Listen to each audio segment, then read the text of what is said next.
कि चावल की काश्त जो है वो शुरू होने जा रही है।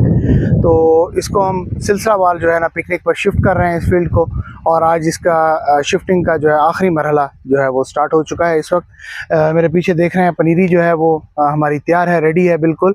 तो इस वक्त जो ज़मीन की तैयारी है इसका अमल जो है वो चल रहा है, और ये आखिरी स्टेप हो रहा है कि PQN या पायदार कुदरती निज़ाम काश्तकारी के बारे में हम बारहा बता चुके हैं कि एक ऐसा निज़ाम काश्तकारी है जिसके अंदर आप बग़ैर किसी परचेज़ इनपुट के, बग़ैर फर्टिलाइज़र, बग़ैर खादों, कम से कम खर्चे और पानी की 70% बचत के साथ चावल की काश्त कर सकते हैं।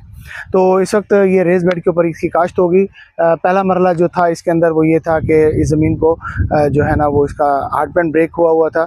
लेज़र लेवल इसका ऑलरेडी था, लेकिन हमने इस दफ़ा फिर उसको लेज़र लेवल किया है लास्ट टाइम, क्योंकि अभी रिसेंटली ये पिकनिक पर शिफ्ट होने जा रहा है। ये जो फील्ड है ये पहली बार पिकनिक पर शिफ्ट हो रहा है, और इसका जो बाकी मरहल है ये कंप्लीट हो चुके हैं।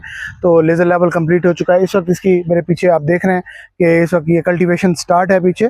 तो इसकी हम अब फाइनल कल्टीवेशन कर रहे हैं। फाइनल कल्टीवेशन करने के बाद इंशाल्लाह आज इसके ऊपर रेस बेड निकाल दिए जाएंगे। तो